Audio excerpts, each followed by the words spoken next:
moms, and I consider myself one, as the mom of 4 teenagers. As MAHA moms across the country know, behind these statistics are mothers and fathers and sons and daughters and neighbors and coworkers. President Trump and our cabinet are doing things a little differently than the typical Washington, D.C. Since my confirmation, our department has encouraged states to think differently and creatively about how to solve the many health issues facing Americans. One way is by not allowing taxpayer-funded benefits to be used to purchase unhealthy items like soda, candy, and other junk food. The #1 purchase by SNAP recipients is sugary drinks. SNAP is a supplemental nutrition program meant to provide health food benefits to low-income families to supplement their grocery budget so they can afford the nutritious food essential to health and well-being. That is the stated purpose of the SNAP program. The law states it, and President Trump's USDA plans to deliver on it alongside our partners at HHS. So today, I'm proud to sign 6 more waivers for Florida, West Virginia, Oklahoma, Texas, Louisiana, and Colorado. This is in addition to the waivers we've already signed for Iowa, Indiana, and others across the country. I continue to encourage states to be laboratories of innovation, think through how you can promote healthy families and healthy communities.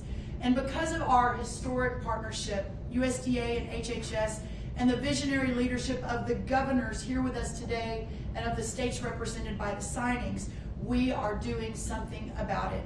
These SNAP waivers are just one piece of the MAHA effort. We work so closely together to encourage voluntary commitments to remove artificial food dyes, among other things, from our food supply.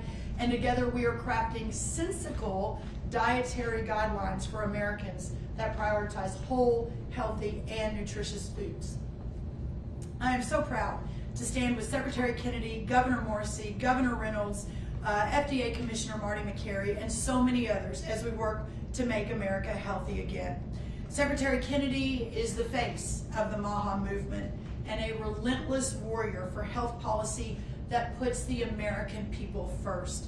It's such a privilege to stand with my friend and my partner and the leader of it all, Secretary Kennedy. Thank you, Secretary. I've said again and again publicly that Secretary Rollins is the best USDA Secretary in history. And the reason for that is, up until this point, every USDA Secretary has focused on food quantity. This is the first USDA Secretary who is focused on food quality, on nutrient-dense food, on food that is actually going to increase the health of the American people at a time when we are in a chronic disease crisis. Her changes to the SNAP program are emblematic of that commitment.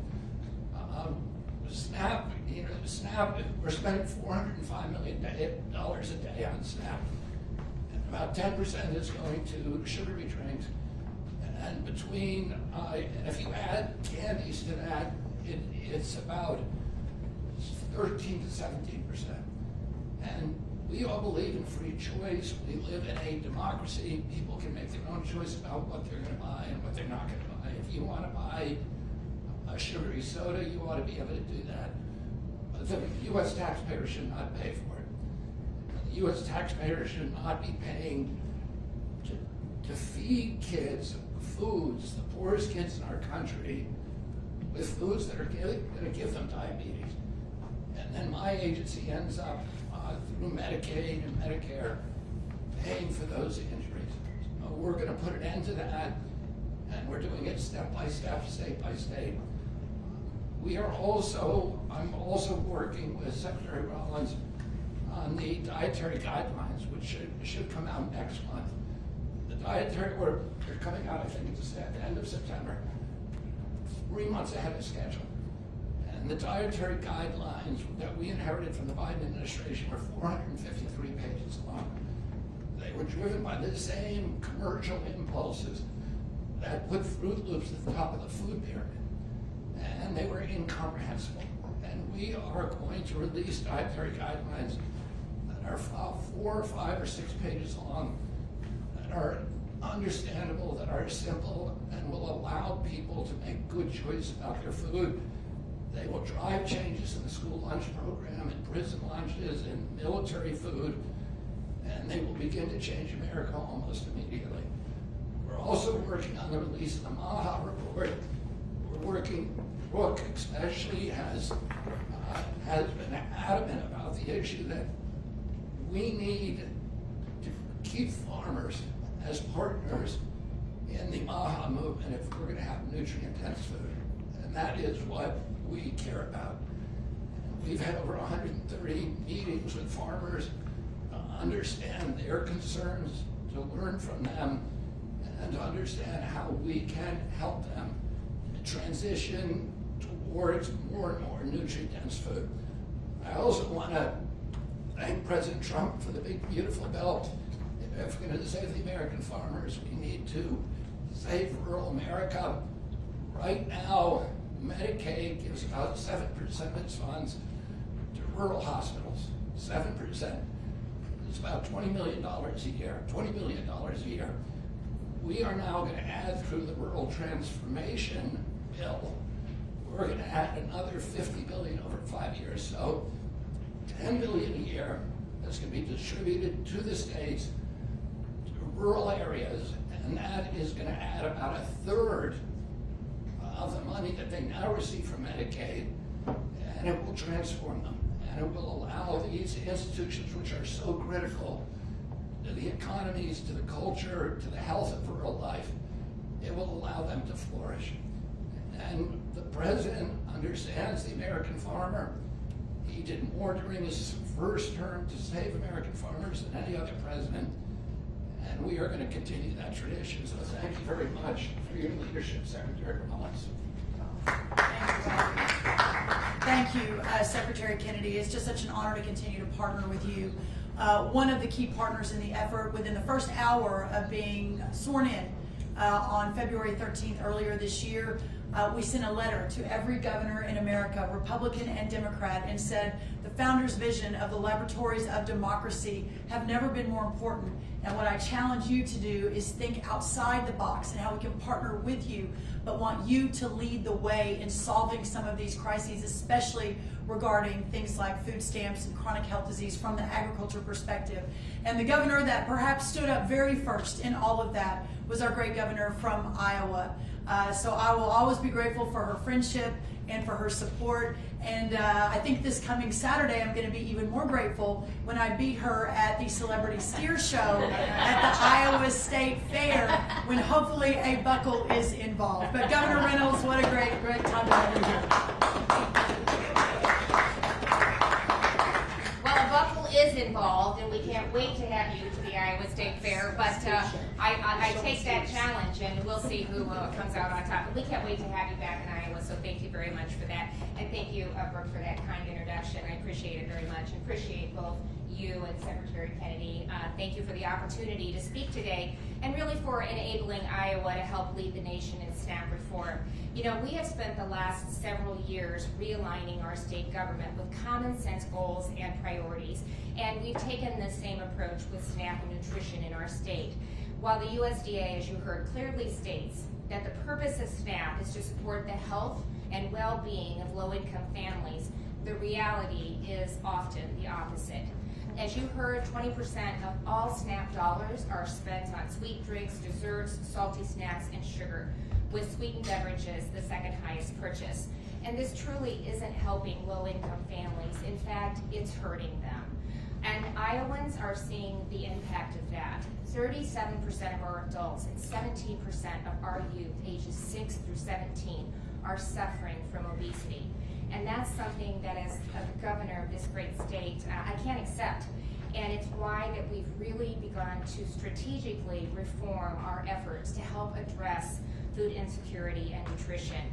Iowa was one of 12 states that opted not to participate in the Biden administration's Sunbucks program over the summer to help feed our school-age children. Instead, we submitted a waiver to address our unique needs in Iowa and to have a health and nutrition focus. And I was sorry to say that that waiver was denied. And when you contrast that to the Trump administration and Secretary Rollins' approach of innovative solutions, we again resubmitted that waiver to USDA, and I'm proud to say that in June we launched Healthy Kids Iowa. So we leveraged, I'll tell you just a little bit about that real quick and then talk about our SNAP waiver as well. We're leveraging existing food banks to purchase and distribute monthly food boxes to our meal site partners, over 264 pantry sites where they're in all 99 of Iowa counties. We utilize schools and churches and nonprofits to provide our eligible families with healthy and kid-friendly nutritious food. The monthly boxes contain $40 of nutritious food per child for those that qualify, and in the first month alone, we served over 35 children, and the program will run from June to August. Food banks, some of the food banks that weighed in and our partners in this effort said that they can actually buy up to 6 times more food than a person using that Sunbus program at retail prices. And it really was that experience that positioned Iowa to be the first state in the country to submit a waiver to pilot a Healthy SNAP initiative. So starting January 1, SNAP dollars in Iowa can only be used to purchase non-taxable food items, eliminating soft drinks, candy, and other taxable foods and beverages as eligible SNAP purchases. And by using Iowa's sales tax exemption, it was an approach that our retail partners have really praised as a simple and a practical way to ensure that SNAP purchases are healthier. More importantly, I think these changes really empower families to take charge of their health and to achieve SNAP's foundational goals of meeting their nutritional needs. So once again, I just want to say thank you to Secretary Rollins and her team for making these initiatives possible. They've been incredible partners throughout the process. And Secretary Kennedy, we're looking at what we can do this next legislative session to adopt some of the MAHA policies as well. So I really appreciate the flexibility and the innovative approach that they've encouraged and allowed us to take. So thank you. Thank you.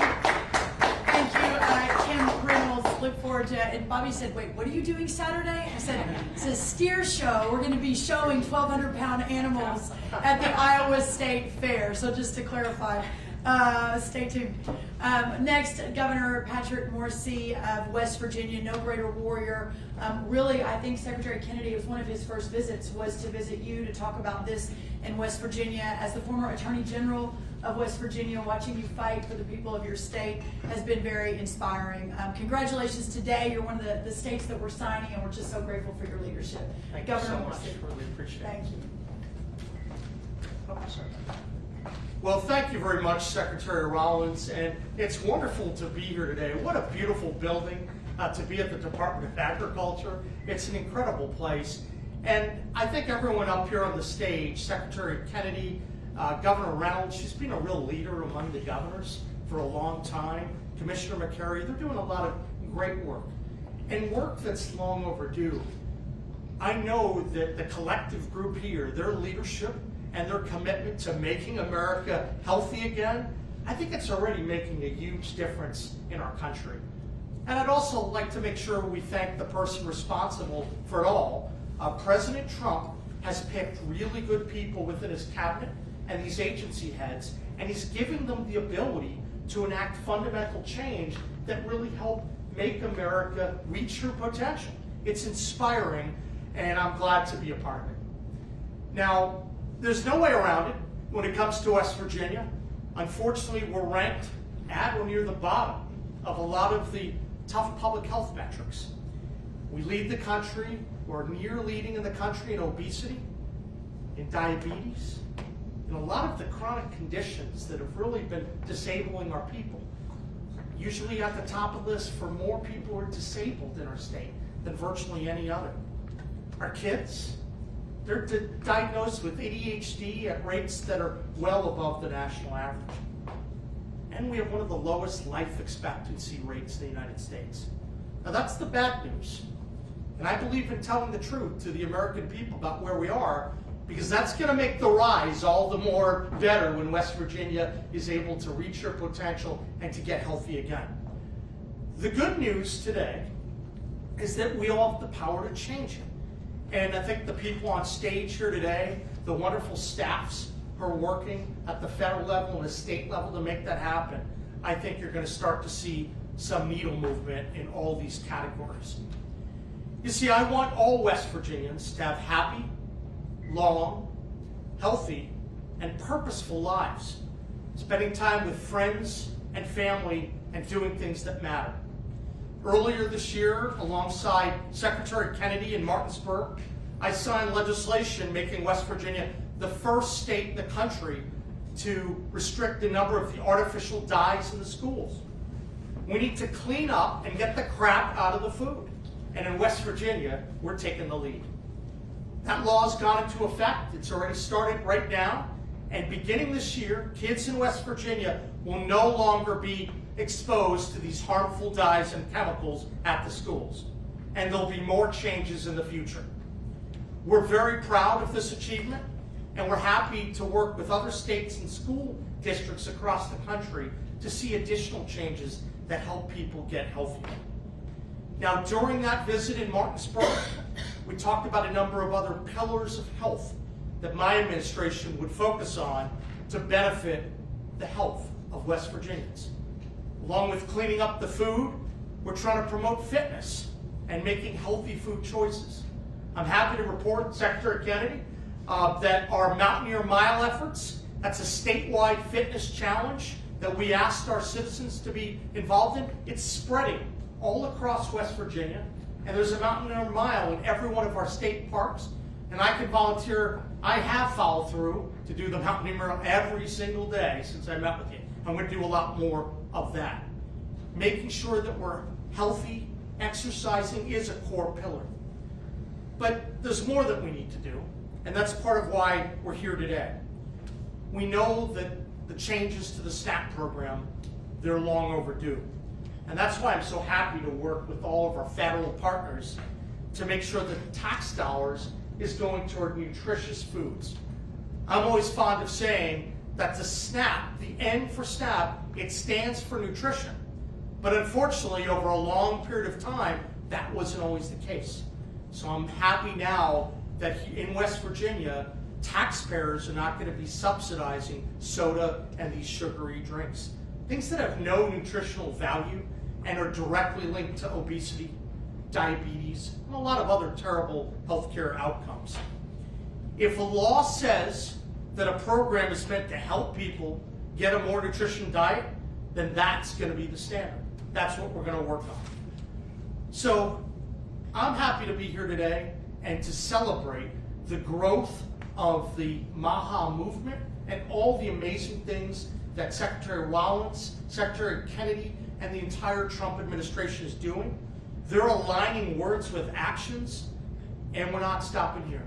In the future, we're not only going to be focusing on our food, I'm looking forward to working with Secretary Rollins on the work requirements. We have that for Medicaid and for SNAP, and I want to make sure that West Virginia is out in front on that. A state with one of the lowest workforce participation rate in the nation. I want to get more people to work, and I'm really excited to partner to make that happen. This administration is making big things happen, and I'm eager to talk about it. So thank you for everyone, and God bless our great country and the wonderful state of West Virginia.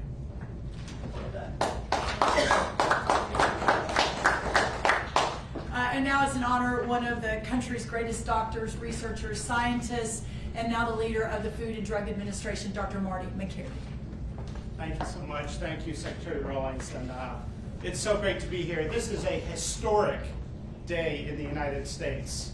This begins the end of the government subsidization of our obesity, diabetes, insulin resistance epidemic. And it got pretty bad. Look at where we are today. 40% of our nation's kids now have a diagnosed chronic disease. 31% have diabetes, prediabetes, or insulin resistance. We can't keep just talking about the price of insulin.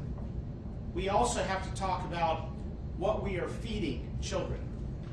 We need amazing treatments, and this FDA is committed to delivering cures and meaningful treatments. But we have to talk about nutrients and fiber not just Ozempic and other medications to medicate our nation. We're medicating our nation's kids at scale. And so this is a historic day in the United States. And Secretary Kennedy, you've been talking about this, gosh, for a long time. You got me motivated, and it's just amazing to work in your leadership here. I hear people all the time from all different political persuasions say, you know, I'm not a Republican or Democrat or political, but I love the food stuff that they're doing. And Secretary Rollins, you have been the perfect partner, and watching you and the Secretary work together has been magical. And it's just amazing. Here we are, for the first time ever, not just talking about how to fund our broken healthcare system, but how to fix our broken healthcare system by finally getting at the root issue, and that is the health of the population, starting with children. And so people say to me, I love some of this MAHA stuff. And what else are you doing to make America healthy again? Well, as Governor Morrisey just said, we're just getting started. We're now talking about ultra-processed foods. And Deputy Secretary Diamantis, who's here, has put out an RFI now, a request for information, where we're going to have a consensus definition of ultra-processed foods so we can help educate people in a meaningful way instead of misleading them with the broken food pyramid misinformation. We're rewriting those dietary guidelines with USDA and HHS.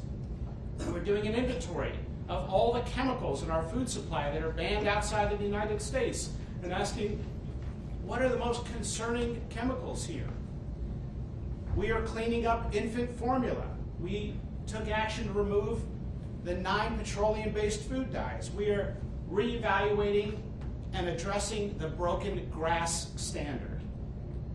We are talking about medical devices now and how we can prioritize medical devices that empower people with good information about their own glycemic load. You know, most of the chronic diseases we see in medicine are really related to a couple basic principles: insulin resistance and general body inflammation.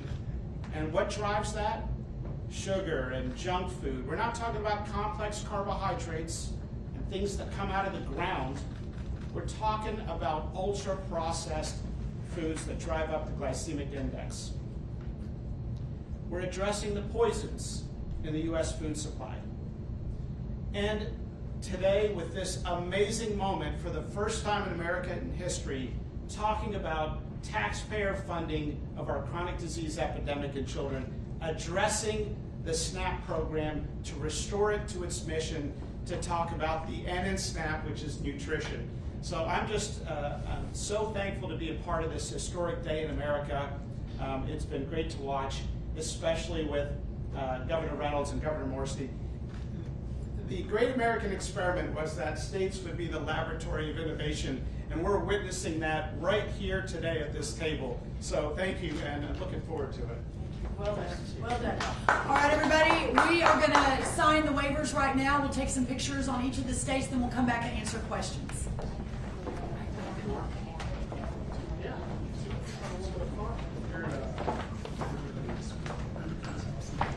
Governor Morrisey will do West Virginia first. Great.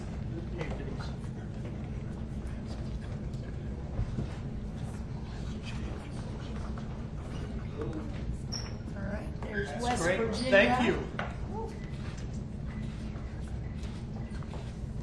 All right. You're so welcome. Number 2, we will do Governor Jared Polis's request approved of Colorado. Again, this is not red or blue, Republican or Democrat. We are discussing and working with every state. So really excited to continue to work with Governor Polis, Colorado.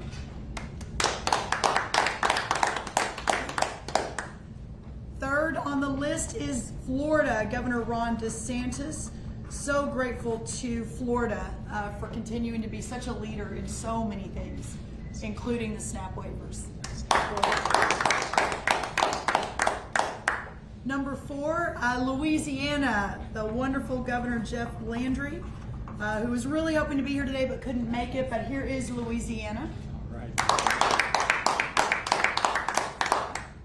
Number 5, Governor Kevin Stitt of Oklahoma, another great friend of freedom and of real reform, Oklahoma. And finally, no offense to anyone here, but the greatest state, Texas, Governor Greg Abbott and his wonderful team in Texas. Here we have Texas. All right, thank you, everybody. We'll head back to the podium and we will take some questions. Thank you.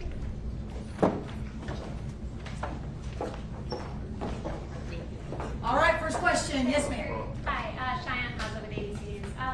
Food regulation and more broadly in the states, but also the SNAP waivers, has historically been a policy approach taken on mostly by Democrats and criticized by Republicans as nanny state. Now nearly 10 Republican states have passed MAHA legislation. Secretary, can you talk about how you have convinced Republican governors to take on I was at the governor's conference in Colorado last week, and I met with a whole string of Democratic governors, including Governor Polis, and they all committed to filing SNAP waivers and doing other MAHA legislation as well. They don't want to call it MAHA because they think that will that's become kind of a partisan brand, and I don't care what they call it. They want to protect their children, and there's no such thing as Democratic children or Republican children. There are children, and we should all care about them. And I don't care what party you're in. There's been more enthusiasm today from Republicans. You're right. Traditionally, it was a Democratic issue, and I'm very, very hopeful that more and more Democrats will continue to be in their party, but sign up to protect their children. Secretary Rollins, thanks so much for doing this, and Skylar McAllister, Bloomberg News. I just wanted to check in. So the president released last week a flurry of trade deals and the different rates in different countries. In the ag space, we're approaching harvest season. Crop prices were soybeans; they were down a little bit. I was just wondering if you could give an update on if you're still tracking, farmer aid, sort of how the administration is looking to protect farmers as we enter that harvest season, given that we're seeing these trade deals coming out. No, I appreciate you saying that. Obviously, the first thing I think it's important to note is this president made a promise in February to realign the entire world economy around America and Americans first. As we are renegotiating trade deals around the world, historically, on average, American ag products are charged 15% on average as they move into other countries. We, in fact, charge on average 5% as their ag products moved into America. So obviously that realigning and the idea of especially American farmers and ranchers bowing to the altar of other countries' tariff regimes and tariff structures ended when President Trump announced on Liberation Day. But having said that, and to your question, which is a very good one, the importance of understanding the uncertainty of what this means for our agriculture producers, especially for our row croppers, some really great ones from Iowa, others from West Virginia, across this country, when they were already operating on such thin margins, barely making it day to day, month to month, year to year. We've lost almost 200,000 family farms in just the last 4 or 5 years. The cost of inputs went up 30% under the last administration. Those margins are very precarious. And what we have said and what the president has committed to from day one is that this opening of markets around the world is unprecedented. Ultimately, our agriculture community, our farmers and ranchers are entering into a golden age of agriculture. But in this time of readjustment, there will be some uncertainty. So as we move into harvest season, the commitment remains that, just as we've been saying for the last few months, that if in fact farmers are hurt in the short term while we work for the long-term prosperity, that the USDA will be there to step in. Secretary Rollins. Yes, ma'am. Marcia Brown with Politico. The MAHA report is due out later this month, and a lot of MAHA advocates I've spoken to have said that they want to see this administration ban or limit pesticides. Will the MAHA report ban or limit pesticides or make policy recommendations to do so? I'll answer that, and then if Secretary Kennedy wants to lean in, there is no question that the use of crop protection tools remains one of the most important tools, if not the most important, for our farmers to thrive and to as I mentioned, to remain prosperous. There is no chance that our current system of agriculture can survive without those crop protection tools, including the fertilizers that you mentioned. Having said that, and I don't want to put words in Secretary Kennedy's mouth, so I'll let him answer if he wants to add anything, that the vision of moving America and supporting our farmers and ranchers and allowing again, a golden age of agriculture, we will continue to work together. Secretary Kennedy mentioned he and his team have met with 130 different groups representing the farming and ranching industry. I have been with him on a lot of those. We visited a farm together in Texas. I have rarely seen anyone more open to understanding and learning and talking to, and I've also heard him say that we can't compromise our farmers and their ability to feed and fuel and clothe the world. So I continue to look forward to working with him. The MAHA report the second part's coming to conclusion. We'll have announcements on that soon, but I feel very confident that his and our commitment to make sure that farmers are at the table remains paramount, and that the report will reflect that. I don't know, Secretary, if you want to add. Nothing to add. Okay. Perfect. Thank you. Yes, ma'am. Thank you so much. Allison Steiner with LTV. It's been reported that Susie Wiles and Laura Loomer convinced President Trump to fire Drug Evaluation and Research Director Vinay Prasad. This was over your Secretary Kennedy and Dr. Makary's commission. It seems as though he was restoring gold star science and really improving drug and vaccine review. Do you think this is going to be a detriment to MAHA and everything you guys are working to accomplish? And how can we be reassured that the new person incoming is not a lapdog for Big Pharma?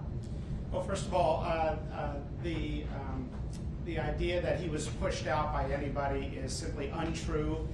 He saw some media headlines and didn't want to be a distraction. We have encouraged him to reconsider, and we're still doing that. And I am confident the FDA is going to continue to be strong. So the FDA is one of the greatest brands in the world, and it's going to continue to do that. Secretary Kennedy, Luke Zarzecki with Inside Health Policy. So your proposed administration for Healthy America was not in the HHS Senate Appropriation Committee's funding bill, and I'm curious why that was.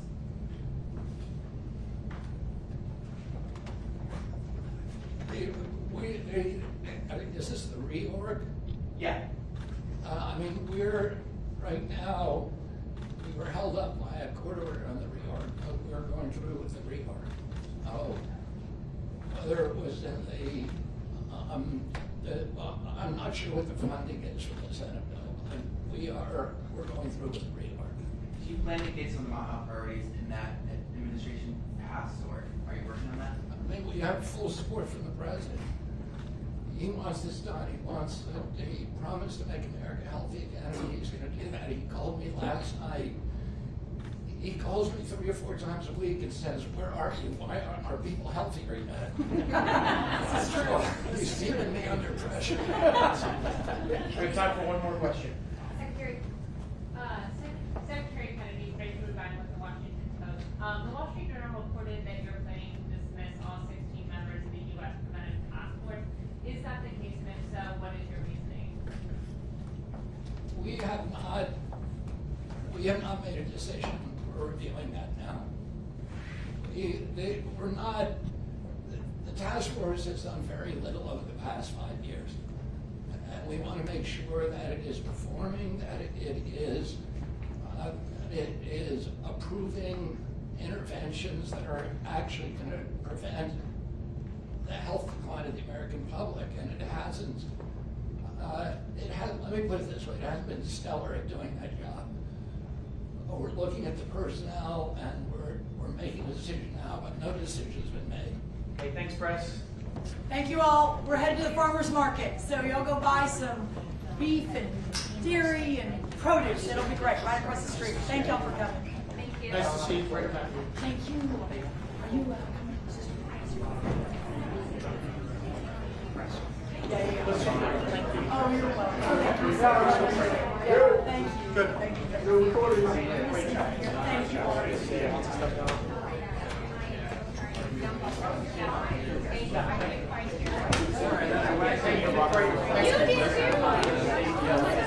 too.